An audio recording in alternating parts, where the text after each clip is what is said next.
La reprise, c'est lundi 14 avril du procès Bukanga Lonzo. Les avocats de Matata Ponyo ont demandé à la Cour constitutionnelle de se déclarer incompétent à examiner cette affaire et de décréter irrécevable l'action du ministère public. L'affaire actée renvoyée du 23 avril prochain, offrant aux parties le temps de préparer leurs arguments. Suivez un extrait de ce procès. L'ancien Premier ministre Matata Ponyo s'est présenté devant la Cour constitutionnelle où il est poursuivi pour détournement des deniers publics dans l'affaire portant sur le parc agro-industriel de Bukanga Lonzo. Lors de cette audience, la défense a développé plusieurs préalables évoquant notamment une quarantaine de violations massives et flagrantes de la Constitution durant la phase préjuridictionnelle. Devant le juge constitutionnel, le député national a rappelé sa confiance en la justice. Intervention du ministère public.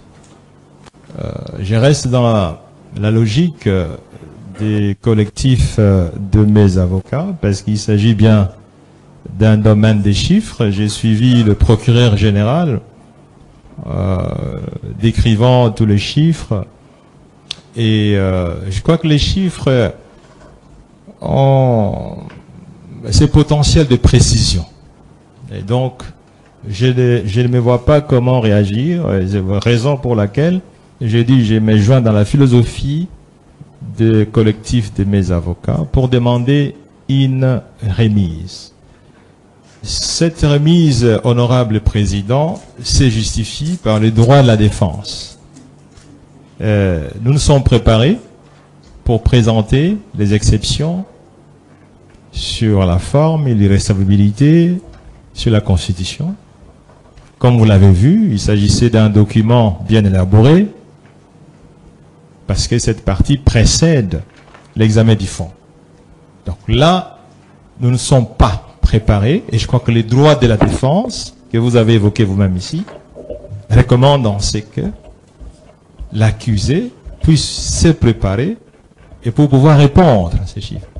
Ces chiffres sont évidemment dans un rapport du parquet général. Moi, je ne les ai pas ici. Je n'ai même pas de documents. Je n'ai même pas préparé sur ça. Pas parce que on n'a pas respecté l'honneur de cette haute cour, mais tout simplement parce que nous sommes focalisés sur l'examen des questions de forme. La deuxième violation de la Constitution aura été, selon Matata Ponyo, de passer outre le refus de la plénière du Sénat d'élever ses immunités. Face à autant de violations, la défense a appelé la Cour à revenir à la raison et s'est déclarée incompétente pour juger un ancien Premier ministre, mais aussi dire irrécevable l'action du ministère public. Cependant, l'exception d'incompétence de la Cour soulevée par la défense a été rejetée. Dieudonné Kamouleta, président de la Cour constitutionnelle, a poursuivi l'instruction sans désemparé, préoccupé d'avoir la confirmation du décaissement par le Trésor public d'une enveloppe de 204 millions en faveur de la société Africom pour la gestion du parc Bukanga Lonzo, tel qu'allégué par le ministère public. Ainsi, réagissant à la demande du prévenu Matata, la Cour a décidé de renvoyer l'affaire à la huitaine afin de permettre aux parties de préparer leurs arguments. La prochaine audience, fixée au 23 avril, sera consacrée à la poursuite de l'examen.